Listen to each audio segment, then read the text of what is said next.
ആലിലത്താലി അഞ്ചാം ഭാഗം. രചന സീതാകൃഷ്ണ. അവതരണം നന്ദു കൃഷ്ണ. കൃഷ്ണ മുഖമുയർത്തി അവനെ നോക്കി. പിന്നെ ഞാൻ എന്തു വേണം? ഞാൻ മാത്രമല്ലേ ഹരിയേട്ടനെ സ്നേഹിച്ചത്? ഹരിയേട്ടൻ എന്നെ സ്നേഹിച്ചിരുന്നോ? എന്നിട്ടൊരു കള്ളനെ പോലെ ഒരു പെണ്ണിന്റെ എല്ലാം അവളുടെ സമ്മതമില്ലാതെ കൈവശപ്പെടുത്താൻ നോക്കിയ ആളെ അവൾക്ക് പിന്നെ എങ്ങനെ സ്നേഹിക്കാൻ പറ്റും? അതുമാത്രമാണോ, എന്നെയും എന്റെ വീട്ടുകാരെയും നാട്ടുകാരുടെ മുന്നിൽ നാണം കെടുത്തിയ ആളെ എങ്ങനെ അംഗീകരിക്കാൻ പറ്റും? അപ്പോഴത്തെ എന്റെ മാനസികാവസ്ഥ ഹരിയേട്ടന് പറഞ്ഞാൽ മനസ്സിലാവില്ല. ഹരിയേട്ടന്റെ മനസ്സിന്റെ ഒരു കോണിൽ പോലും ഞാൻ ഉണ്ടായിരുന്നില്ലല്ലോ. എന്നിട്ടും എന്നിട്ടും എന്നോടിങ്ങനെ ചെയ്തപ്പോൾ എങ്ങനെയാണ് തോന്നിയത്? അന്ന് ഹരിയേട്ടന്റെ റൂമിൽ നിന്ന് പോയപ്പോൾ ഞാൻ അനുവിനെ വിളിച്ചു. അവൾ എന്റെ ഒപ്പം എഞ്ചിനീയറിംഗിൽ ഒരുമിച്ചുണ്ടായിരുന്നതാണ്. ആ സമയത്ത് ആരും അന്വേഷിച്ച് കണ്ടുപിടിക്കാത്തൊരു സ്ഥലം വേണമായിരുന്നു. അതുകൊണ്ടാണ് മുംബൈക്ക് പോവാൻ തീരുമാനിച്ചത്. അവളെ വിളിച്ചപ്പോൾ അങ്ങോട്ട് ചെല്ലാൻ പറഞ്ഞു. അങ്ങനെയാണ് അന്ന് രാത്രി ആ ലെറ്റർ എഴുതി ഞാൻ അവിടുന്ന് പോകുന്നത്. പക്ഷെ പോകുമ്പോൾ ഹരിയേട്ടൻ കിട്ടിയ താലി ഉപേക്ഷിച്ചു പോകാൻ എനിക്ക് കഴിഞ്ഞില്ല. ഞാൻ ഒരുപാട് ആഗ്രഹിച്ചതല്ലേ. ഇഷ്ടത്തോടെ അല്ലെങ്കിലും ഹരിയേട്ടനല്ലേ അതെനിക്ക് കെട്ടിത്തന്നത്. അതുകൊണ്ടാണ് ഞാനത് എടുത്തത്. ഹരി എല്ലാം ക്ഷമയോടെ കേട്ടിരിക്കുകയായിരുന്നു. അവൻ അവളുടെ ആ മുഖത്തേക്ക് തന്നെ നോക്കി. കഴിഞ്ഞോ? എനിക്കറിയാം ഹരിയേട്ടൻ എന്നെ അംഗീകരിക്കാൻ കഴിയില്ലെന്ന്. അന്ന് ചെയ്തു പോയ തെറ്റിന്റെ പേരിലാണ് എന്നെ കല്യാണം കഴിച്ചതെന്ന്. അതുകൊണ്ടൊക്കെ തന്നെയാണ് ഞാൻ പോയത്. മനസ്സുകൊണ്ട് ഇഷ്ടപ്പെടാത്ത എന്റെ കൂടെ ജീവിച്ചിട്ട് ഹരിയേട്ടൻ എന്നോട് അതെനിക്കൊരിക്കലും സഹിക്കാൻ പറ്റില്ലായിരുന്നു. കാരണം ഞാൻ അത്രയ്ക്ക് നിങ്ങളെ സ്നേഹിച്ചിരുന്നു ഹരിയേട്ടാ. ഇപ്പോഴും സ്നേഹിക്കുന്നുണ്ട്. പക്ഷെ ഹരിയേട്ടന് ഇഷ്ടമില്ലാതെ മനസ്സുകൊണ്ട് എന്നെ ഇഷ്ടപ്പെടാതെ ഞാൻ ഒരിക്കലും ഹരിയേട്ടന്റെ ജീവിതത്തിലേക്ക് വരില്ല. ഹരി ഇരു കൈകൊണ്ടും അവളുടെ മുഖം കയ്യിലെടുത്ത് അവളുടെ ആ കണ്ണിലേക്ക് നോക്കി ചോദിച്ചു. ഇപ്പോഴും നിനക്ക് എന്നെ മനസ്സിലാക്കാൻ കഴിയുന്നില്ലേ വേണി? എന്റെ കണ്ണുകളിൽ നിനക്ക് കാണാൻ കഴിയുന്നില്ലേ എനിക്ക് നിന്നോടുള്ള സ്നേഹം? നീ വിചാരിക്കുന്നതൊന്നും ശരിയല്ല വേണി. ഞാൻ ഞാൻ ഈ ലോകത്ത് ഏറ്റവും കൂടുതൽ സ്നേഹിക്കുന്ന നിന്നെയാണ് വേണി. നിന്നെ മാത്രം. കൃഷ്ണ ഞെട്ടി ഹരിയെ നോക്കി. വിശ്വാസം വരാത്തതുപോലെ തന്നെ അവന്റെ ആ കണ്ണുകൾ അപ്പോൾ നിറഞ്ഞിരുന്നു. സത്യമാണ് കിച്ചു. ഹരിയുടെ മനസ്സിൽ നീ മാത്രമേ ഉള്ളൂ. അത് നീ കരുതും പോലെ ഇന്നും ഇന്നലെ തുടങ്ങിയ ഇഷ്ടമൊന്നുമല്ല. 7 വർഷമായി അവന്റെ ഉള്ളിൽ നീ മാത്രമേ ഉള്ളൂ. കൃത്യമായി പറഞ്ഞാൽ നിന്നെ കണ്ട അന്നു മുതൽ തന്നെ. ഗോവിന്ദ് പറഞ്ഞു നിർത്തിയതും കൃഷ്ണ അമ്പരപ്പോടെയും അത്ഭുതത്തോടെയും ഹരിയെ നോക്കി. ഹരി അവളുടെ ഇരു കൈകളും അവന്റെ കൈകൊണ്ട് പൊതിഞ്ഞ നെഞ്ചിലേക്ക് ചേർത്തു പിടിച്ചു. സത്യാണ് മോളെ. ആദ്യം കണ്ടപ്പോൾ തന്നെ ഞാൻ മനസ്സിൽ കൊണ്ടു നടന്നതാണ് നിന്നെ. നിന്നെപ്പോലെ ഞാൻ ആരെയും സ്നേഹിച്ചിട്ടില്ല മോളെ. നിനക്ക് വേണ്ടി അല്ലാതെ മറ്റൊന്നിനു വേണ്ടി ഞാൻ ആഗ്രഹിച്ചിട്ടുമില്ല. നിന്നെ എന്നതേക്കുമായി നഷ്ടപ്പെടുമെന്ന് തോന്നിയപ്പോൾ ഭ്രാന്ത് പിടിച്ചടി. പിന്നെ മറ്റു പലതിന്റെ ലഹരിയും. ചെയ്തു പോയ തെറ്റ് ന്യായീകരിക്കുന്നില്ല. ഒരു പെണ്ണിനോട് ചെയ്യാൻ പറ്റുന്നതിൽ ഏറ്റവും വലിയ ദ്രോഹം തന്നെയാണ് ഞാൻ കാണിച്ചു കൂട്ടാൻ ശ്രമിച്ചത്. പക്ഷെ അപ്പോഴും നീ എന്നെ ഉപേക്ഷിച്ചു പോകുമെന്ന് ഞാൻ കരുതിയില്ല. കൃഷ്ണ എല്ലാം കേട്ട് തരിച്ചിരുന്നു പോയി. അപ്പോ ഹരിയേട്ടൻ അന്ന് എന്നോട് ദേഷ്യപ്പെട്ടതൊക്കെയോ? അതെന്തായിരുന്നു? അതിന് ഉത്തരം പറഞ്ഞത് ഗോവിന്ദായിരുന്നു. അതിനുത്തരം ഞാൻ പറയാം. കിച്ചു കാരണം അന്നത്തെ അവന്റെ അവസ്ഥ മറ്റാരേക്കാളും കണ്ടറിഞ്ഞത് ഞാനായിരുന്നു. അന്ന് നിന്നോട് ദേഷ്യപ്പെടുമ്പോഴും അവൻ ഉള്ളിന്റെ ഉള്ളിൽ സ്വയം വേദനിക്കുകയായിരുന്നു. അന്ന് നീ പറഞ്ഞില്ലേ നീ കുളിക്കുന്നത് ആരോ ഫോട്ടോ എടുത്തെന്ന്. അത് സത്യം തന്നെയായിരുന്നു. ഞങ്ങൾ ചെന്നപ്പോൾ അവൻ മനക്കല് രാഹുൽ അവിടെ നിൽക്കുന്ന കണ്ടു. അവന്റെ കയ്യിൽ ആ മൊബൈലും. ഹരി ചെന്ന് മൊബൈല് വാങ്ങി അവനെ ശരിക്കു പെരുമാറി. അവന്റെ ഒരു കൈ തല്ലിയൊടിച്ചു ആ മൊബൈൽ. എന്നിട്ടവൻ നശിപ്പിച്ചു കളഞ്ഞു. കൃഷ്ണ ഇതെല്ലാം കേട്ട് കണ്ണും തള്ളി. അവൾ ഹരിയെ നോക്കി. സത്യമാണ് വേണി. അന്ന് ആദ്യമായി നിന്റെ കണ്ടേ അന്ന് എനിക്ക് ഉറങ്ങാൻ കഴിഞ്ഞില്ല. നിന്നെ വീണ്ടും വീണ്ടും കാണാൻ മനസ്സ് തുടിച്ചുകൊണ്ടിരുന്നു. നിന്നെ കാണുമ്പോഴെല്ലാം ആ മുഖം എന്റെ മനസ്സിൽ ആഴത്തിൽ പതിഞ്ഞുകൊണ്ടേയിരുന്നു. നിന്നോട് ദേഷ്യപ്പെടുമ്പോഴെല്ലാം എന്റെ ഹൃദയം നേറി പുകഞ്ഞുകൊണ്ടിരുന്നത്. പക്ഷെ എനിക്ക് പേടിയായിരുന്നു. ഞാൻ കാരണം നിനക്കൊരു പോറൽ പോലും ഏൽക്കരുതെന്ന് എനിക്ക് നിർബന്ധമുണ്ടായിരുന്നു. നിന്റെ കണ്ണുകൾ നിറഞ്ഞു തുളുമ്പുമ്പോൾ അത് എന്റെ ഹൃദയത്തിൽ വീണ് എന്നെ പൊള്ളിച്ചുകൊണ്ടിരിക്കുകയായിരുന്നു ഓരോ നിമിഷവും. അന്ന് നീ എന്നോട് ചോദിച്ചില്ലേ എനിക്ക് നിന്നോട് ദേഷ്യമുണ്ടോന്ന്? നിനക്ക് ഓർമ്മയുണ്ടോ ഞാനന്ന് ഒന്നും മിണ്ടാതെ പോയത്? അത് എന്താണെന്നറിയോ? ചിലപ്പോൾ ഞാൻ എന്റെ ഇഷ്ടം നിന്നോട് പറഞ്ഞു പോയേനെ. അത് നീ തോട്ടുവക്കത്തിരുന്ന് കഴിഞ്ഞപ്പോഴും ഞാൻ നിന്റെ അരികിൽ ഉണ്ടായിരുന്നു. എന്റെ അച്ഛനും ഇതെല്ലാം അറിയാം. എന്റെ അച്ഛനറിയാത്ത ഒന്നും തന്നെ എന്റെ ജീവിതത്തിൽ ഉണ്ടായിരുന്നില്ല. അച്ഛനും നിന്നെ ഒത്തിരി ഇഷ്ടമായിരുന്നു. എന്റെ ഇഷ്ടം അറിയുന്നത് കൊണ്ടാണ് അച്ഛനെന്ന് മാധവമാമയോട് നമ്മുടെ കല്യാണക്കാര്യം പറഞ്ഞത്. പക്ഷെ അവിടെയും ദൈവം എന്നെ തോൽപ്പിച്ചു. മാധവ മാമ അങ്ങനെ പറഞ്ഞപ്പോൾ എന്റെ ഹൃദയം നിന്നു പോയ പോലെയാണ് തോന്നിയത്. പിന്നെ എന്തോ അവിടെ നിൽക്കാൻ തോന്നിയില്ല. പിന്നെ നീ പോകുന്നത് കാണാനുള്ള ശക്തി എനിക്ക് ഉണ്ടായിരുന്നില്ല. പക്ഷെ നിന്റെ കണ്ണുകൾ എന്നെ തേടി വരുന്നതൊക്കെ ഞാൻ അറിഞ്ഞിരുന്നു. നിന്റെ കണ്ണിൽ ഞാൻ കണ്ടിരുന്നു നിനക്ക് എന്നോടുള്ള ഇഷ്ടം. ആ കണ്ണുകൾ എന്നെ മാത്രമാണ് തേടിയതെന്ന് എനിക്കറിയാമായിരുന്നു. കൃഷ്ണ എന്തു പറയണമെന്നറിയാതെ പകച്ചിരുന്നു. പിന്നെ രണ്ട് കൈ കൊണ്ടും ഹരിയുടെ ഷർട്ടിൽ കുത്തിപ്പിടിച്ച് കരഞ്ഞുകൊണ്ട് അവനോട് ചോദിച്ചു, എല്ലാം അറിയാൻ വേണ്ടിട്ടും എന്തിനാ ഹരിയേട്ട എന്നോട് ഇങ്ങനെയൊക്കെ ചെയ്തത്? എല്ലാം എന്നോട് പറയാറുന്നില്ലേ? ഈ മനസ്സിൽ ഞാനുണ്ടെന്ന് ഒരു പ്രാവശ്യമെങ്കിലും എന്നോടൊന്ന് പറയാറുന്നില്ലേ? എന്തിനാ എല്ലാം ഉള്ളിലൊതുക്കിയത്? ആർക്കു വേണ്ടിയാ? പറ ഹരിയേട്ടാ, എന്തിനു വേണ്ടിയാണ് ഒന്നും എന്നോട് പറയാതിരുന്നെന്ന് പറ ഹരിയേട്ടാ. ഒരു പൊട്ടിക്കരച്ചിലോടെ കൃഷ്ണ അവന്റെ നെഞ്ചിലേക്ക് മുഖം ചായച്ചു. അവന്റെ കൈകൾ അവളെ വലയം ചെയ്തു. പറയാം വേണി, എല്ലാം പറയാം. അതിനുവേണ്ടിയാണ് ഞാൻ വന്നത്. എല്ലാം പറഞ്ഞ് എല്ലാ സങ്കടവും പങ്കുവെച്ച് കഴിഞ്ഞിട്ട് വേണം നമുക്ക് ജീവിക്കാൻ. ആരെയും പേടിക്കാതെ എന്റെ പാതിയായി നിന്നെ എന്റെ ജീവിതത്തിലേക്ക് വീണ്ടും കൂട്ടാൻ. ആ ജീവിതത്തിൽ നമുക്കിടയിൽ ഇനി ഒരു രഹസ്യങ്ങളും ഉണ്ടാകില്ല, ഒന്നും തന്നെ. അങ്ങനെ ഹരി പറഞ്ഞു തുടങ്ങി അവന്റെ കഥ. 5 വയസ്സുവരെ ഞാൻ നല്ല സന്തോഷത്തിലാണ് ജീവിച്ചത്. അന്ന് അപ്പച്ചി ഉണ്ടായിരുന്നു. അപ്പച്ചി എന്നെ നോക്കിയത്. എന്നെ പ്രസവിച്ചതോടുകൂടി അമ്മ ഈ ലോകം വിട്ടുപോയി. പിന്നെ എന്നെ നോക്കാനായി അച്ഛൻ സുമതി ചെറിയമ്മ വിവാഹം കഴിച്ചു. എന്നാലും എന്നെ നോക്കിയിരുന്നത് ഇന്ദു അപ്പച്ചിയാണ്. എനിക്ക് 5 വയസ്സുള്ളപ്പോഴാണ് അപ്പച്ചി മാധവമാമയുടെ കൂടെ ഇറങ്ങിപ്പോകുന്നത്. അപ്പച്ചി പോയ ശേഷം ചെറിയമ്മയാ എന്നെ നോക്കിക്കൊണ്ടിരുന്നത്. ചെറിയമ്മയ്ക്ക് എന്തോ എന്നെ ഇഷ്ടമല്ലായിരുന്നു. പക്ഷെ വെറുപ്പൊന്നും കാണിച്ചിരുന്നില്ല. പക്ഷെ മണിക്കുട്ടൻ ജനിച്ചതോടെ ചെറിയമ്മയ്ക്ക് എന്നെ കണ്ടുകൂടാതായി. എന്നെ ഒരുപാട് ഉപദ്രവിക്കും. പോരാത്തതിന് ചെറിയമ്മയ്ക്കൊരു ചേട്ടനുണ്ട്, സുരേന്ദ്രൻ മാമ. അയാളും എന്നെ ഉപദ്രവിക്കുമായിരുന്നു. ചെറിയമ്മ എന്നെ ഇടയ്ക്കിടെ അവരുടെ വീട്ടിൽ കൊണ്ടുപോകും. എന്നിട്ടാണ് ഉപദ്രവം. അച്ഛനോട് പറഞ്ഞാൽ അച്ഛനെയും തല്ലുമെന്ന് അയാൾ എന്നെ പേടിപ്പിച്ചിരുന്നു. അയാളെ പിടിച്ച് ഞാൻ ആരെയും ഒന്നും അറിയിച്ചില്ല. എന്തിനാണ് അവരെന്നെ ഉപദ്രവിക്കുന്നത് എന്ന് പോലും അറിയാത്തൊരു പ്രായത്തിൽ, എനിക്ക് ആ പ്രായത്തിൽ ഒന്നും മനസ്സിലാവില്ലല്ലോ. ആദ്യ കൂടി ഉണ്ടായതോടെ ചെറിയമ്മയ്ക്ക് എന്നെ കണ്ടുകൂടാതെയായി. 15 വയസ്സുവരെ ഞാൻ അവരുടെ ഉപദ്രവങ്ങൾ സഹിച്ച് ആരോടെങ്കിലും പറഞ്ഞാൽ അച്ഛൻ കൊല്ലുമെന്ന് അയാൾ എന്നെ ഭീഷണിപ്പെടുത്തി. എങ്ങോട്ടെങ്കിലും ഓടിപ്പോകാൻ തോന്നി. പക്ഷെ എന്റെ അച്ഛന്റെ സ്നേഹം എന്നെ അതിൽ നിന്ന് തടഞ്ഞു. ഞാൻ 10ൽ പഠിക്കുമ്പോഴാണ് മുത്തശ്ശൻ മരിക്കുന്നത്. മുത്തശ്ശനും മുത്തശ്ശിക്കും ഒരു മകൾ മാത്രമേ ഉണ്ടായിരുന്നുള്ളൂ, എന്റെ അമ്മ. ഒരുപാട് സ്വത്തുക്കളുള്ള ആ തറവാട്ടിലെ ഏക സന്തതി. മുത്തശ്ശന്റെ മരണശേഷം ആ സ്വത്തുക്കളെല്ലാം മുത്തശ്ശി എന്റെ പേരിൽ എഴുതി വെച്ചു. താമസിയാതെ മുത്തശ്ശിയും മരിച്ചു. ആ സംഭവത്തിന് ശേഷം ചെറിയമ്മ സുരേന്ദ്രമമ്മ എന്നെ ഉപദ്രവിക്കുന്ന നിർത്തി. ഇടയ്ക്കിടെ എന്നെ അവരുടെ വീട്ടിൽ കൊണ്ടുപോയി. അവിടെ അയാളുടെ ഒരു മോളുണ്ടായിരുന്നു. ഒരു ദിവസം അവർ സംസാരിക്കുന്നത് ഞാൻ യാദൃശ്ചികമായി കേട്ടു. അയാളുടെ മകളെ എന്നെ കൊണ്ട് കെട്ടിക്കാനും അതുവഴി എന്റെ പേരിലുള്ള സ്വത്തുക്കൾ കൈക്കലാക്കാനുമായിരുന്നു അവരുടെ പ്ലാൻ. പക്ഷെ അവർ പറഞ്ഞത് ഞാൻ കേട്ടു എന്നവർക്ക് മനസ്സിലായി. അവർ എന്നെ വീണ്ടും അച്ഛന്റെ പേര് വെച്ച് ഭീഷണിപ്പെടുത്താൻ തുടങ്ങി. സത്യം പറയാലോ, എനിക്ക് അയാളെ പേടിയായിരുന്നു. അയാൾ പറഞ്ഞാൽ പറഞ്ഞ ചെയ്യും എന്നെനിക്കറിയാം. അതുകൊണ്ട് തന്നെ ഞാൻ ആരോടും ഒന്നും പറഞ്ഞില്ല. ഹരി ഒരു നിമിഷം നിർത്തി കൃഷ്ണയെ നോക്കി. അവൾ ആകെ സ്തംഭിച്ചു നിൽക്കുകയാണ്. ഹരി സുമതി മാമിയുടെ മകനല്ല എന്നുള്ളത് അവളെ അത്ഭുതപ്പെടുത്തി. ഇന്ന് വരെ ആരും ഇതൊന്നും തന്നോട് പറഞ്ഞിട്ടില്ല. മാമിയാണെങ്കിൽ ഹരിയേട്ടനോട് നല്ല സ്നേഹത്തിലാണല്ലോ പെരുമാറിയിരുന്നത് എന്നവൾ ആലോചിച്ചു. അതൊക്കെ അവരുടെ അഭിനയമായിരുന്നിരിക്കും. അവൾ ഹരിയെ നോക്കി. പാവം, ചെറുതിലെ തന്നെ എന്തുമാത്രം വേദന സഹിച്ചു കാണും. താനും ഹരിയേട്ടനെ വേദനിപ്പിച്ചില്ലേ എന്നോർത്തപ്പോൾ അവൾക്ക് വീണ്ടും കരച്ചിൽ വന്നു. നിറഞ്ഞ മിഴികളോടെ അവൾ ഹരിയെ ഒരിക്കൽ കൂടി നോക്കി. അനു അവനെ തന്നെ നോക്കിയിരിക്കുകയായിരുന്നു. ഗോവിന്ദ് എല്ലാം പറഞ്ഞിരുന്നെങ്കിലും ഹരി പറയുന്നത് കേട്ടപ്പോഴാണ് അവൻ അനുഭവിച്ചതിന്റെ തീവ്രത അവൾക്ക് മനസ്സിലാവുന്നത്. അവളും നിറഞ്ഞ കണ്ണുകൾ തുടച്ച് ബാക്കി കേൾക്കാനായി ഹരിയെ നോക്കി. അവൻ വീണ്ടും പറഞ്ഞു തുടങ്ങി. ഞാൻ +2 പഠിക്കുമ്പോഴാണ് ഞങ്ങളുടെ വീടിനടുത്തൊരു ഫാമിലി വാടകയ്ക്ക് താമസത്തിന് വന്നത്. ആ വീട്ടിലെ പെൺകുട്ടി എന്റെ ക്ലാസ്സിലായിരുന്നു പഠിച്ചിരുന്നത്. പ്രിയ വളരെ ആക്റ്റീവായ ഒരു പെൺകുട്ടിയായിരുന്നു. അവൾ ഞാനും ഗോവിന്ദുമായി നല്ല കൂട്ടായി. ഞങ്ങളുടെ ഇടയിലേക്ക് ഇടിച്ചു കയറി എന്ന് തന്നെ പറയാം. ഞങ്ങൾ ഒരുമിച്ചാണ് സ്കൂളിലേക്ക് പോകുന്നതും വരുന്നതും. ഇടയ്ക്ക് അവൾ ഞങ്ങളുടെ വീട്ടിലേക്ക് വരും. പക്ഷെ സുമതി ചെറിയമ്മയ്ക്കും നരേന്ദ്രമാമിക്കും അത് ഇഷ്ടമല്ലായിരുന്നു. അവൾ രണ്ടാളും അവളോട് അടുക്കുന്നതിൽ നിന്ന് വിലക്കി. പക്ഷെ അവളത് മൈൻഡ് ചെയ്തില്ല. പിന്നീട് എന്നോടും അവരത് തന്നെ പറഞ്ഞു. ഞാൻ പതുക്കെ അവളിൽ നിന്നും അകലാൻ ശ്രമിച്ചെങ്കിലും അവൾ അതിന് സമ്മതിച്ചില്ല. അവൾ തുടർന്നും പഴയതുപോലെ വീട്ടിൽ വന്നു.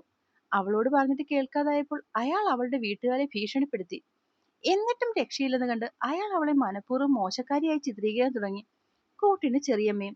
ഒരിക്കൽ അവളുടെ വീട്ടിൽ അവൾ ഒറ്റയ്ക്കായിരുന്ന സമയത്ത് അയാൾ രാഹുലിനെ ആ വീട്ടിലേക്ക് പറഞ്ഞു വിട്ടു. എന്നിട്ട് നാട്ടുകാരെ കൂട്ടി അവിടേക്ക് ചെന്നു. അവൾ വിളിച്ചിട്ടാണ് വന്നതെന്ന് രാഹുൽ എല്ലാവരോടും കള്ളം പറഞ്ഞു. നാണക്കേട് സഹിക്കാനാവാതെ അവർ ഈ നാട്ടിൽ നിന്നും പോയി. അന്ന് രാത്രി ചെറിയമ്മ എന്റെ അടുത്ത് വന്ന് എന്നോട് പറഞ്ഞു അതെല്ലാം അവർ ചെയ്യിപ്പിച്ചതാണെന്നും ഇനി മറ്റൊരു പെണ്ണിനെ കുറിച്ച് പോലും ഞാൻ ചിന്തിക്കാൻ പാടില്ലെന്നും എന്റെ മനസ്സിൽ സുരേന്ദ്രമാമന്റെ മകൾ സൂര്യ മാത്രം ഉണ്ടായാൽ മതിയെന്നും മറ്റൊരു പെണ്ണിനെ കുറിച്ച് ചിന്തിച്ചാൽ അവൾക്കും പ്രിയയുടെ ഗതിയായിരിക്കുമെന്നും. ഇതെല്ലാം ഞാൻ കേട്ട് മരവിച്ചുപോയി. പ്രിയ, അവൾ ഞാൻ കാരണമാണല്ലോ ഈ ഗതി വന്നോർത്ത് എനിക്ക് സഹിക്കാൻ കഴിഞ്ഞില്ല. സ്വയം മരിക്കാൻ വരെ തോന്നി. അവിടെയും ദൈവം എന്നെ തോൽപ്പിച്ചു. ദേ ഇവന്റെ രൂപത്തിൽ. പിന്നീട് ഒരു പെൺകുട്ടിയോടും ഞാൻ അടുപ്പം കാണിച്ചിട്ടില്ല. ആകെ എനിക്ക് ആശ്വാസം ഇവൻ മാത്രമായിരുന്നു. പിന്നീട് ഞാനും ഇവനും എഞ്ചിനീയറിംഗിന് കോട്ടയത്ത് പഠിക്കാൻ പോയി. അപ്പോഴും ഞങ്ങൾ ഒരുമിച്ചായിരുന്നു. തേർഡ് ഇയർ എക്സാം കഴിഞ്ഞിരിക്കുന്ന സമയത്താണ് മുത്തശ്ശൻ മരിക്കുന്നത്. അന്ന് ആദ്യമായി നിന്നെ കണ്ടപ്പോൾ എനിക്കെന്തോ മുൻകാല ജന്മബന്ധം പോലെ തോന്നി. എവിടെ പോയാലും എന്റെ കണ്ണുകൾ നിന്നെ തേടിക്കൊണ്ടിരുന്നു. നിന്നോടൊന്ന് മിണ്ടാൻ ഞാൻ വളരെയധികം കൊതിച്ചു. പക്ഷേ സുരേന്ദ്രമാമയുടെയും ചെറിയമ്മയുടെയും മുഖം ഓർത്തപ്പോൾ അത് വേണ്ടെന്ന് വെച്ചു. കാരണം പ്രിയയുടെ അവസ്ഥ നിനക്ക് വരുമോന്ന് ഞാൻ പേടിച്ചു. അതുകൊണ്ടാണ് ഞാൻ അന്ന് അങ്ങനെയൊക്കെ പെരുമാറിയത്. എങ്കിലും എന്റെ മനസ്സ് നിറയെ നീയായിരുന്നു. എനിക്കൊരു ജീവിതമുണ്ടെങ്കിൽ അത് നിന്നോടൊപ്പം മാത്രമേ ഉണ്ടാവൂ എന്ന് തീരുമാനിച്ചു. അതുകൊണ്ടാണ് നിന്റെ കാര്യം അച്ഛനോട് പറഞ്ഞത്. പിന്നീട് നീ പോയതിനു ശേഷവും എന്റെ മനസ്സ് നിന്നെ തേടി. ഒന്ന് രണ്ട് പ്രാവശ്യം ഞാനും ഗോവിന്ദും കൂടി ആരും അറിയാതെ നിന്നെ കാണാൻ വന്നിരുന്നു. വഴിയിൽ വെച്ചും പിന്നെ നിന്റെ കോളേജിൽ വെച്ചും എല്ലാം ഞങ്ങൾ നിന്നെ കണ്ട് തിരിച്ചുപോയി. കൃഷ്ണ ഒരു പിടച്ചിലോടെ ഇതെല്ലാം കേട്ടിരുന്നു. ജോലി കിട്ടി ഞാനും ഗോവിന്ദും ബാംഗ്ലൂരിലായിരുന്നു. അന്ന് സെറ്റിലായിട്ട് മാധവമാമയോട് സംസാരിക്കാം എന്ന് തീരുമാനിച്ച സമയത്ത് നിന്റെ കല്യാണമാണെന്ന് ഞാൻ അറിയുന്നത്. അന്ന് ഞാൻ ആകെ തകർന്നുപോയി. എന്റെ എല്ലാ പ്രതീക്ഷയും അസ്തമിച്ച് അന്ന് ഞാൻ ആദ്യമായി മദ്യപിച്ചു. എന്റെ ഈ നശിച്ച ജന്മം അവസാനിപ്പിക്കാൻ തന്നെ തീരുമാനിച്ചു. പക്ഷെ മരിക്കാൻ ശ്രമിച്ച എന്നെ ഇവൻ വീണ്ടും രക്ഷിച്ചു. എന്നെ ആശ്വസിപ്പിച്ചു. നിന്നെ കാണാൻ പോകാമെന്നും എല്ലാം നിന്നോട് പറയാമെന്നും എല്ലാം അറിയുമ്പോൾ നീ എന്നെ സ്വീകരിക്കുമെന്നും അവൻ പറഞ്ഞപ്പോൾ എനിക്കൊരു പ്രതീക്ഷ തോന്നി. കാരണം അന്ന് നിന്റെ കണ്ണുകളിൽ ഞാൻ കണ്ടിരുന്നു എന്നോടുള്ള നിന്റെ പ്രണയം. ഞാൻ ദേഷ്യപ്പെടുമ്പോഴുള്ള നിന്റെ മുഖത്തെ വേദന. അതെനിക്കെല്ലാം പ്രതീക്ഷ തന്നു. അങ്ങനെയാണ് അന്ന് ഞങ്ങൾ ഇവിടെ വന്നത്. പക്ഷെ അന്ന് നിന്റെ മുഖത്തെ സന്തോഷം കണ്ടപ്പോൾ എന്റെ എല്ലാ പ്രതീക്ഷകളും അസ്തമിച്ചു. ഞാൻ വീണ്ടും കുടിച്ചു. നീ എന്റെ അടുത്ത് വന്നപ്പോൾ നിന്നെ നഷ്ടപ്പെടാൻ പോവുകയാണെന്ന് എനിക്ക് മനസ്സിലായി. അന്ന് മനഃപൂർവ്വമല്ല അങ്ങനെയൊന്നും ചെയ്തത്. അറിയാതെ പറ്റിപ്പോയതാണ്. 5 വർഷമായി മനസ്സിൽ കൊണ്ടു നടന്നിരുന്നവൾ ആദ്യമായി സ്നേഹത്തോടെ സ്പർശിച്ചപ്പോൾ അറിയാതെ കൂടെ മദ്യത്തിന്റെ ലഹരിയും. അങ്ങനെയൊക്കെ പറ്റിപ്പോയി. പിന്നെ നിന്നെ താലികെട്ടി സ്വന്തമാക്കിയപ്പോൾ ഞാൻ ഒരുപാട് സന്തോഷിച്ചു. ജീവിതത്തിൽ ആദ്യമായി. പക്ഷെ ആ സന്തോഷത്തിനും ആയുസ് തീരെ കുറവായിരുന്നു. അന്ന് നീ എന്റെ ജീവിതത്തിൽ നിന്ന് ഇറങ്ങിപ്പോയപ്പോൾ എനിക്കെല്ലാം നഷ്ടമായി. എന്റെ സ്വന്തമായിരുന്ന എല്ലാം തന്നെ. ഹരി ഒരു നെടുവീർപ്പോടെ പറഞ്ഞു നിർത്തി. എല്ലാം കേട്ട് കൃഷ്ണ അനങ്ങാനാവാതെ ഇരുന്നുപോയി. ഒരു പുരുഷന് ഇത്രയ്ക്കൊക്കെ പാവമാവാൻ കഴിയുമോ? എല്ലാരും കൂടി പാവത്തിനെ എന്തുമാത്രം വിഷമിപ്പിച്ചു. ഒന്നും അറിയാതെയാണെങ്കിലും താനും ഒരുപാട് വിഷമിപ്പിച്ചു. ഇല്ല, ഇനി ഒരിക്കലും ഞാൻ എന്റെ ഹരിയേട്ടനെ വിട്ടു പോകില്ല. 7 വർഷമായി ആ മനസ്സിൽ സൂക്ഷിച്ചിരുന്ന എല്ലാ സ്നേഹവും എനിക്ക് ഏട്ടന് കൊടുക്കണം. ആ മനസ്സിൽ ഒരു തരിയെങ്കിലും എന്നോട് ഇഷ്ടമുണ്ടെന്ന് അറിഞ്ഞിരുന്നെങ്കിൽ ഒരിക്കലും ഹരിയേട്ടെ വിട്ട് താൻ പോകില്ലായിരുന്നു. ഒന്നും അറിയാതെ ഞാൻ എന്തൊക്കെയാ ഈശ്വര കാണിച്ചു കൂട്ടിയത്. കൃഷ്ണയുടെ കണ്ണുകൾ പിന്നെയും പിന്നെയും നിറഞ്ഞു. ഹരിയേട്ടാ, ഞാനൊന്നും അറിയാതെ. ഹരിയേട്ടന്റെ ഉള്ളിൽ ഞാൻ ഉണ്ടായിരുന്നെന്ന് എനിക്കൊരു സൂചനയെങ്കിലും തരാമായിരുന്നില്ലേ? എങ്കിൽ ഞാൻ ഒരിക്കലും അങ്ങനെ പോവില്ലായിരുന്നു. എല്ലാം ഒറ്റയ്ക്ക്. എനിക്ക് ആലോചിക്കാൻ കൂടി കഴിയുന്നില്ല. ഞാനും കൂടി അതിന് കാരണക്കാരിയായല്ലോ ഇപ്പോൾ ഓർക്കുമ്പോൾ. കൃഷ്ണ മുഖം പൊത്തി കരഞ്ഞു. ഹരി അവളുടെ ഇരു കൈകളും അവരുടെ മുഖത്തു നിന്നും പിടിച്ചു മാറ്റി അവരുടെ മുഖം പിടിച്ചുയർത്തി ഇരു കവളിലെയും കണ്ണുനീർ തുടച്ചു കളഞ്ഞു. അങ്ങനെയൊന്നും പറയരുത്. നീ ഒന്നിനും ഒരു കാരണമല്ല. എല്ലാം എന്റെ തലയിലെഴുത്ത്. അല്ലെങ്കിൽ എന്റെ അമ്മ എന്നെ വിട്ടു പോകില്ലല്ലോ. പിന്നെ നിന്നെ കണ്ട അന്നു മുതൽ മാത്രമാണ് എനിക്കും ഒരു ജീവിതം വേണമെന്ന് ഞാൻ ചിന്തിക്കാൻ തുടങ്ങിയത്. അതുവരെ ഞാൻ എന്റെ അച്ഛന് വേണ്ടിയാണ് ജീവിച്ചത്. ഇപ്പോഴും ഞാൻ ജീവിച്ചിരിക്കുന്ന ഒരേ ഒരു കാരണമേ ഉള്ളൂ. അത് നീയാണ്. നിന്നെക്കുറിച്ച് ചിന്തിക്കുന്നത് മാത്രമാണ് എന്നിൽ ഈ പ്രാണൻ ബാക്കി നിൽക്കുന്നത്. അല്ലെങ്കിൽ അന്നുകൊണ്ട് ഞാൻ എന്റെ ജീവിതം അവസാനിപ്പിച്ചേനെ. കൃഷ്ണ സംശയത്തോടെ ഹരിയെ നോക്കി. ഹരി വീണ്ടും പറഞ്ഞു തുടങ്ങി. അന്ന് നീ വീട്ടിൽ നിന്ന് ഇറങ്ങിപ്പോയെന്ന് എന്റെ എല്ലാ സ്വപ്നങ്ങളും പ്രതീക്ഷകളും അസ്തമിച്ചു. അന്വേഷിച്ചു വരരുതെന്ന് നീ പറഞ്ഞിരുന്നെങ്കിലും ഞാനും ഗോവിന്ദും കൂടി നിന്നെ ഒരുപാട് അന്വേഷിച്ചു. നിന്റെ വീട്ടിൽ വന്നെങ്കിലും മാധവമാമയും അപ്പച്ചിയും ഞങ്ങളോട് നീ വിളിച്ചിരുന്നെന്നും എങ്ങോട്ടാണ് പോയതെന്ന് പറഞ്ഞില്ലെന്നും പറഞ്ഞു. ഞാൻ കാരണമാണ് അവർക്ക് നിന്നെ നഷ്ടപ്പെട്ടതെന്ന് പറഞ്ഞു. എനിക്കെന്തോ ആകെ ഭ്രാന്ത് പിടിക്കുന്ന പോലെയായി. ഞാൻ തിരിച്ച് വീട്ടിലെത്തി. അന്ന് ഞാൻ സുരേന്ദ്രമാമ വീണ്ടും വന്നു, അയാളുടെ മകളെ വിവാഹം കഴിക്കണമെന്ന് പറയാൻ. പക്ഷെ അന്ന് ആദ്യമായി ഞാൻ അയാളോടും ചെറിയമ്മയോടും പൊട്ടിത്തെറിച്ചു. അതിന് പകരമായി അയാൾ എന്നെ ഒരുപാട് തല്ലി. അത് കണ്ടുകൊണ്ടാണ് അച്ഛൻ അയാളെ ചോദ്യം ചെയ്തത്. അച്ഛൻ ചെറിയമ്മയെ തല്ലി. കലി കൊണ്ട് അയാൾ അച്ഛനെ ഒരുപാട് തല്ലി. അവസാനം അയാൾ പോയപ്പോൾ അച്ഛൻ എന്നോട് കാര്യങ്ങൾ ചോദിച്ചു. നിവർത്തിയില്ലാതെ അതുവരെ ഉണ്ടായതെല്ലാം ഞാൻ എന്റെ അച്ഛനോട് പറഞ്ഞു. ഒന്നും മിണ്ടാതെ അച്ഛൻ എന്റെ മുഖത്തേക്ക് നോക്കിയിരുന്നു. പിന്നെ എന്നെ കെട്ടിപ്പിടിച്ച് ഉമ്മ വെച്ചു. എന്നിട്ട് എന്റെ കൈകളിലേക്ക് തന്നെ കുഴഞ്ഞു വീണു. ഹരി ഒരു നിമിഷം നിർത്തി. ആ ഓർമ്മയിൽ അവൻ വല്ലാതെ തേങ്ങിപ്പോയി. ഗോവിന്ദനെയും കൂട്ടി അച്ഛനെ ആശുപത്രിയിലാക്കി. ഐസിയുവിന് മുന്നിലിരുന്ന് ഞാൻ വിളിക്കാത്ത ദൈവങ്ങളില്ലായിരുന്നു. എന്റെ അച്ഛനെ കൂടി എന്നിൽ നിന്ന് അകറ്റരുതെന്ന് ഞാൻ ദൈവങ്ങളോടെല്ലാം പ്രാർത്ഥിച്ചു. അച്ഛന് ബോധം വന്ന് എന്നെ കാണണമെന്ന് പറഞ്ഞു. എല്ലാ ദൈവങ്ങൾക്കും നന്ദി പറഞ്ഞ് ഞാൻ അച്ഛനെ കാണാൻ കയറി. അവിടെ അച്ഛനെ ആ അവസ്ഥയിൽ കണ്ടപ്പോൾ എനിക്ക് സഹിക്കാൻ കഴിഞ്ഞില്ല. കാരണം എന്റെ അച്ഛന്റെ അടുത്ത് നിന്ന് എന്റെ കയ്യിൽ പിടിച്ച് ആ കണ്ണിലേക്ക് നോക്കിയിരുന്നു. അപ്പോഴും എന്നെ തന്നെ നോക്കിയിരുന്ന് ആ കണ്ണുകൾ നിറഞ്ഞൊഴുകുന്നുണ്ടായിരുന്നു. എന്നോട് എന്തൊക്കെയോ പറയണമെന്നുണ്ടെന്ന് ആ കണ്ണുകൾ കണ്ടപ്പോൾ എനിക്ക് തോന്നി. അവസാനം അച്ഛൻ എന്നെ നോക്കി മാപ്പെന്ന് പറഞ്ഞ് പിന്നെ എന്റെ അച്ഛൻ. ഹരി പൊട്ടിക്കഴിഞ്ഞു. കൃഷ്ണ ഞെട്ടിപ്പോയി. കാരണം അവൾ ആ വീട്ടിൽ ഏറ്റവും കൂടുതൽ സ്നേഹിച്ചതും ബഹുമാനിച്ചതും അവളുടെ രവിമാമയായിരുന്നു. തിരിച്ച് അയാളും അവളെ ഒരു മകളെ പോലെ സ്നേഹിച്ചിരുന്നു. അതുകൊണ്ട് തന്നെ കൃഷ്ണയ്ക്ക് അതൊരു വലിയ ഷോക്ക് തന്നെയായി. അവൾ കരഞ്ഞുകൊണ്ട് ഹരിയുടെ തോളിൽ വെച്ചു. എനിക്ക് എനിക്കറിയില്ലായിരുന്നു ഹരിയേട്ടാ. ഞാൻ അറിഞ്ഞില്ല. രവിമാമ, എല്ലാത്തിനും കാരണം ഞാനാണല്ലോ. നീയല്ല വേണി, ഞാനാ ഞാനാണ് എല്ലാത്തിനും കാരണം. ഈ എന്റെ നശിച്ച ജന്മമാണ്. ജനിച്ചപ്പോൾ തന്നെ അമ്മയെ കൊന്നവൻ, ഒന്നും അറിയാത്തൊരു പാവം പെണ്ണിനെയും അവളുടെ വീട്ടുകാരെയും മാനം കെടുത്തി നാടുകടത്താൻ കാരണക്കാരനായവൻ, പിന്നെ ഒരു നല്ല സ്വപ്നം കണ്ട് നിന്റെ ഒരു ചെറുപ്പക്കാരന്റെയും സ്വപ്നങ്ങളും ജീവിതം അറിയാതെ കശക്കി എറിഞ്ഞു കളഞ്ഞവൻ, നിന്റെ അച്ഛന്റെയും അമ്മയുടെയും സന്തോഷം ഇല്ലാതാക്കിയവൻ, അവസാനം ജന്മം തന്ന സ്വന്തം അച്ഛനെയും ഇല്ലാണ്ടാക്കിയവൻ ഞാനാ. എന്റെ അച്ഛന്റെ എല്ലാ വിഷമത്തിനും കാരണം ഞാനത് പറഞ്ഞതുകൊണ്ടാണ് അച്ഛൻ ഹൃദയം പൊട്ടി മരിച്ചത്. ഞാൻ ഞാൻ മരിച്ചാൽ മതിയായിരുന്നു. ഇവനാ ഇവൻ ഒരുത്തനാദരത്ത് ഇല്ലാതാക്കിയത്. അന്ന് ഞാൻ ഇല്ലായിരുന്നെങ്കിൽ നിനക്ക് ഈ ഗതി വരില്ലായിരുന്നു. എന്റെ അച്ഛൻ മരിക്കുകയുമില്ലായിരുന്നു. ഗോവിന്ദ് എഴുന്നേറ്റ് ഹരിയുടെ അടുത്തേക്ക് ചെന്ന് അവനെ കെട്ടിപ്പിടിച്ചു വേദനയോടെ പറഞ്ഞു. ഹരി, മതിയടാ, ഇനി ഒന്നും പറയണ്ട, ഒന്നും ഓർക്കുകയും വേണ്ട. എല്ലാം കഴിഞ്ഞല്ലേ. ഇനി നീ ഓരോന്നും ആലോചിച്ച് കൂട്ടല്ലേ. ഇനി ഒരിക്കൽ കൂടി നിന്റെ മനസ്സിനെ കൈവിട്ട് കളയല്ലേടാ. കിച്ചുനോ എനിക്കോ ഇവിടെയുള്ള ആർക്കും അതിനി താങ്ങാൻ കഴിയില്ല. പ്ലീസ് ഹരി. കൃഷ്ണ ഞെട്ടലോടെ ഗോവിന്ദനെ നോക്കി. എന്താ എന്താ ഗോവിച്ചേട്ടൻ ഇപ്പൊ പറഞ്ഞത്? ഹരിയേട്ടൻ ഹരിയേട്ടൻ എന്താ പറ്റിയത്? പറയ്, എന്താ എന്റെ ഹരിയേട്ടന് പറ്റിയതെന്ന്? ഹരി വേദനയോടെ മുഖം കുനിച്ചു.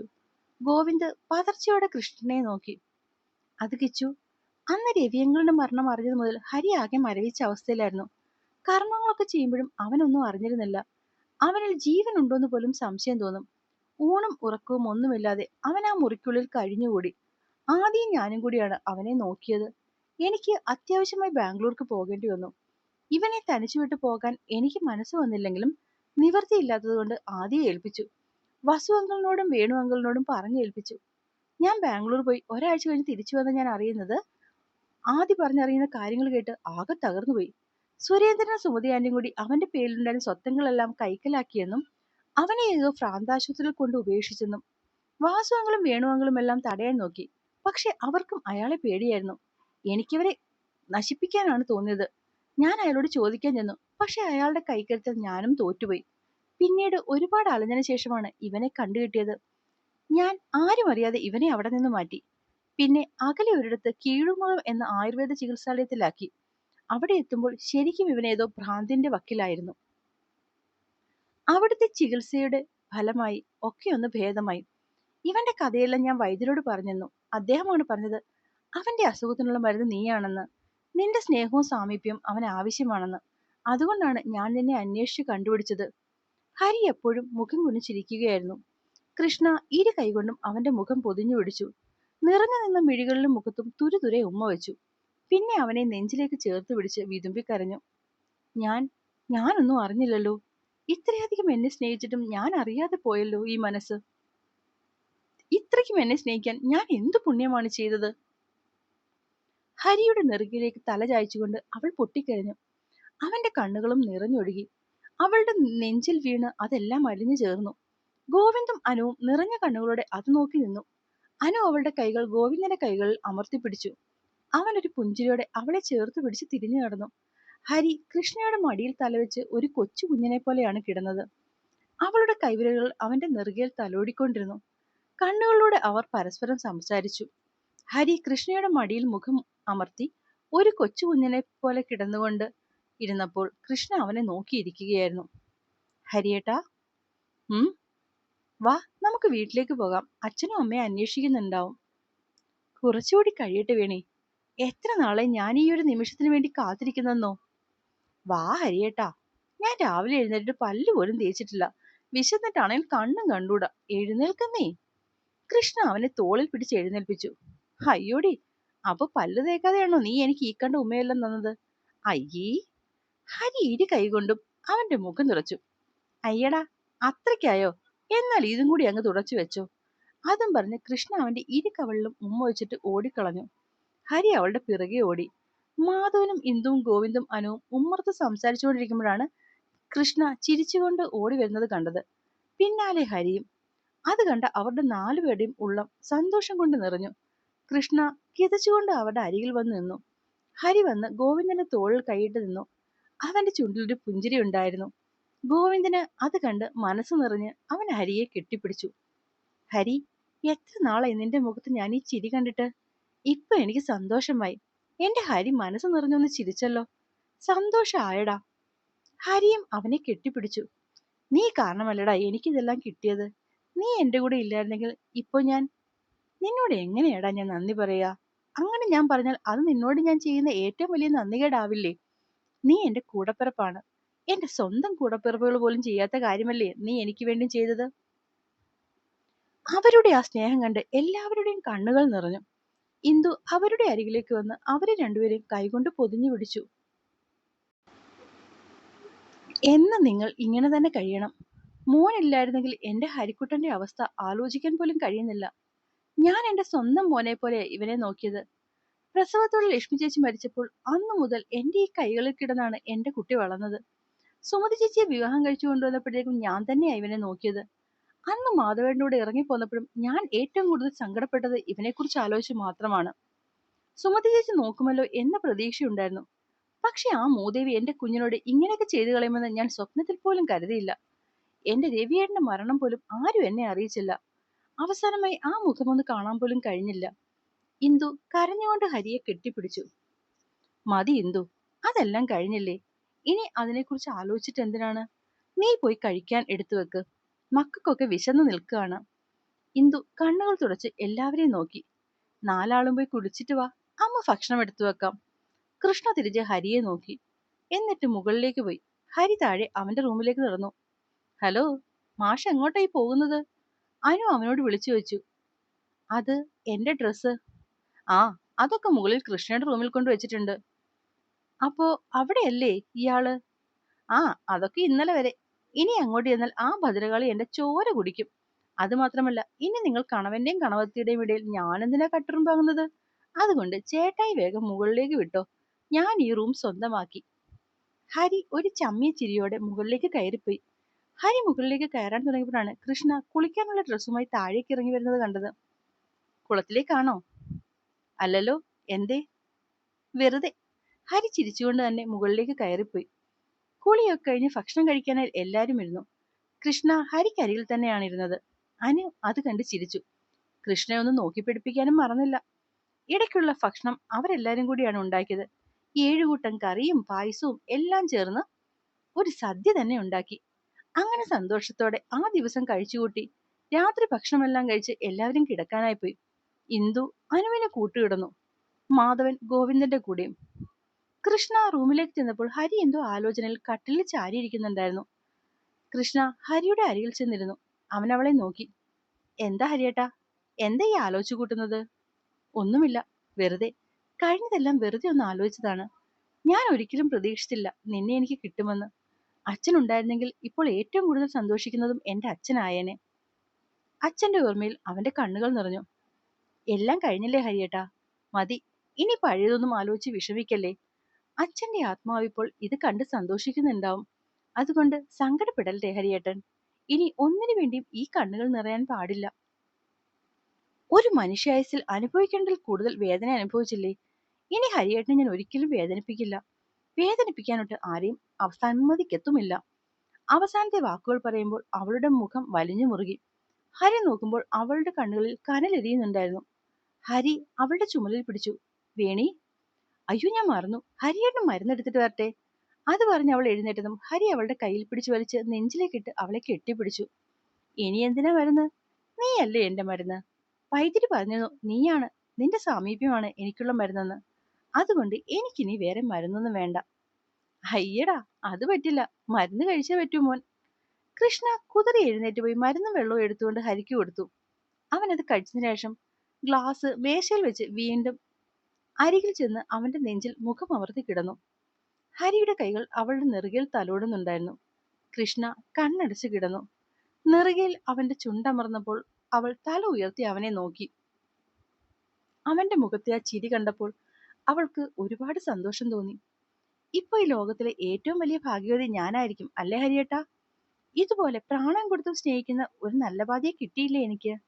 ഹരി അവളെ ഒന്നുകൂടി ചേർത്ത് പിടിച്ചു. ഹരിയേട്ടാ, ഞാനൊരു കാര്യം പറഞ്ഞാൽ എനിക്കത് ചെയ്തു തരുമോ? എന്ത് ചോദ്യം മോളെ, നിനക്ക് വേണ്ടിയല്ലേ ഞാൻ ജീവിക്കും തന്നെ. എന്താ കാര്യം പറയ്. നാളെ രാവിലെ നമുക്കൊന്ന് അമ്പലത്തിൽ പോവാം. ആഹാ, ഇതിനാണോ നീ മുൻകൂർ ജാമ്യം എടുത്തത്?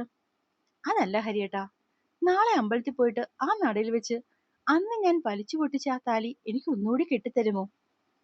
ഇത്രേ ഉള്ളൂ കാര്യം. ശരി, നാളെ നേരത്തെ തന്നെ പോവാം. എന്നിട്ട് താലി പൂജിച്ച് ഒന്നുകൂടി ഈ കഴുത്തിൽ ഞാൻ കെട്ടിത്തരാം, പോരെ? ഉം എനിക്ക് ഇങ്ങനെ ഈ നെഞ്ചിൽ തലവെച്ച് കിടക്കണം. എന്നെ എന്നും ഈ നെഞ്ചിൽ ചേർത്ത് കിടത്തണം. എല്ലാ സ്ത്രീകളും ആഗ്രഹിക്കുന്ന ഒരു കാര്യമാണത്. അവളുടെ പ്രാണൻ തന്റെ പാതിയുടെ നെഞ്ചിൽ ചേർത്ത് വെച്ച് എന്നും ഉറങ്ങാൻ കഴിയണേ എന്ന്. ഞാനും അത് മാത്രമേ കൊതിക്കുന്നുള്ളൂ ഹരിയേട്ടാ. ഹരി പുഞ്ചിരിയോടെ അവളെ ചേർത്ത് പിടിച്ചു.